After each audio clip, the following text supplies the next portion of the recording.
Families, welcome back. എല്ലാവർക്കും എന്തുണ്ട്? സുഖം തന്നെയാ. 2 ദിവസമായിട്ട് വീഡിയോ ഒന്നും അപ്ലോഡ് ചെയ്തിട്ടില്ല കേട്ടാ. കറണ്ട് ഏത് വഴിക്ക് പോയെന്നറിയില്ല. 2 ദിവസമായിട്ട് ഈ പരിസരത്ത് കറണ്ടിനെ കണ്ടിട്ടില്ല. പിന്നെ എൻ്റെ മൊബൈലിലും ചാർജൊക്കെ കുറവല്ലേ. പിന്നെ ഉള്ള എമർജൻസി എല്ലാം ചാർജ് പോയിരിക്കുന്നു. കുഞ്ഞു പിള്ളേരൊക്കെ ഉള്ളത് കൊണ്ട് തന്നെ മൊബൈൽ കൊണ്ടിട്ടാട്ടോ ഉള്ള പരിപാടി. പിന്നെ വീഡിയോ എടുക്കാനോ അപ്ലോഡ് ചെയ്യാൻ പോയിട്ടുണ്ടെങ്കിൽ ഉള്ള ചാർജും കൂടി പോകുന്നു. നമുക്ക് ഏറ്റവും ഒരു പേടിയില്ലാത്ത ഒരു സംഭവം ആയതുകൊണ്ട് മൊബൈൽ ചാർജ് കളയണ്ടെന്ന് വെച്ചിട്ട് പിന്നെ മക്കളൊക്കെ ഉള്ളതല്ലേ. പിന്നെ എല്ലാവരും നല്ല വെയിലത്തല്ല കരിമ്പ് ജ്യൂസ് കുടിക്കുക. നേരെ തല തേച്ചാട്ടാ വെറുതെ കെട്ടിയാൽ പിന്നെ നമ്മൾക്ക് എന്ത് വേണമെങ്കിലും ആക്കാലോ.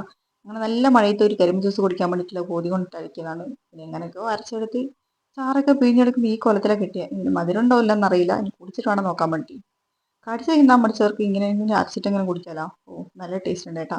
നമ്മുടെ മുഖം കൊടുത്താൽ പ്രത്യേകിച്ച് റിയാക്ഷൻ ഒന്നും ഉണ്ടാവില്ല. എല്ലാം അങ്ങനെ തലയാട്ടും. അങ്ങനെ ഷോട്ടാസിന് ഭയങ്കര ഇഷ്ടമായി കേട്ടോ. പിന്നെ അതിൻ്റെ ഇടയ്ക്ക് ഒരു യുദ്ധം നടന്ന് ഗ്ലാസ് ഓൻ്റെ കയ്യിൽ തന്നെ കൊടുക്കണം വേണ്ടോ എന്ന് പറഞ്ഞിട്ട് ഒച്ചയും ബഹളാക്കി അവസാനം ദേഷ്യം പിടിച്ചിട്ട് ഓന് പോയി കേട്ടാ. ഇതാണ്ടാ കണ്ടാ, ഇത് തന്നെ അവസ്ഥ. എന്തെങ്കിലും കൊടുക്കണമെങ്കിൽ ഇല്ലെങ്കിൽ വാശി പിടിച്ചാൽ പിന്നെ പിടിച്ച തന്നെ.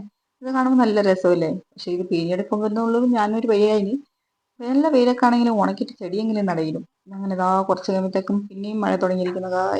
ഇന്നും കറണ്ട് ഉണ്ടാവുമോ എന്നറിയില്ല. എല്ലാം ചാർജ് ചെയ്ത് വെച്ചിട്ടുണ്ട്. ഏതായാലും 2 ദിവസം വീഡിയോയിലുള്ള ചാർജൊക്കെ ഉണ്ടാവും തോന്നുന്നു. പതിവ് പോലെ നമ്മുടെ മഴ തുടങ്ങിയിട്ടുണ്ട്. മുല്ലപ്പെരിയാർ തുറന്നു വിട്ട പോലെ തന്നെ അതില്ല മിറ്റൊക്കെ. ഒരു രക്ഷയില്ല കേട്ടോ. ഓരോ മഴ വരുമ്പോഴത്തേക്കും അങ്ങനത്തെ മഴയായിരുന്നു. പിന്നെ കാറ്റിൻ്റെ ഒരു രക്ഷയില്ല കേട്ടോ. ഇപ്പൊ തൊട്ട് മുമ്പ് ഒരു ഒച്ചകേട് അതാ അത് കാണുന്നൊന്നും അറിയില്ല. അങ്ങനെ മരമൊക്കെ പൊട്ടി അവിടെ വീണിരിക്കുന്നു. പുറത്ത് വീഴാത്ത ഭാഗ്യം. അല്ലെങ്കിൽ ഇന്നുള്ള കാരണം കൂടി പോവേനും. ഇന്നത്തെ വിശേഷം ഇതൊക്കെയാണ് കേട്ടോ. പിന്നെ വീഡിയോ ആദ്യമായിട്ട് കാണുന്നതെന്ന് സബ്സ്ക്രൈബ് ചെയ്യുക. വീഡിയോ കണ്ട് ഇഷ്ടമായൊന്ന് ലൈക്ക് ചെയ്യുക. ഉണ്ടെങ്കിൽ അടുത്തൊരു വ്ളോഗിൽ കാണാം കേട്ടോ. ഇതാണ് ഇപ്പോഴത്തെ അവസ്ഥ.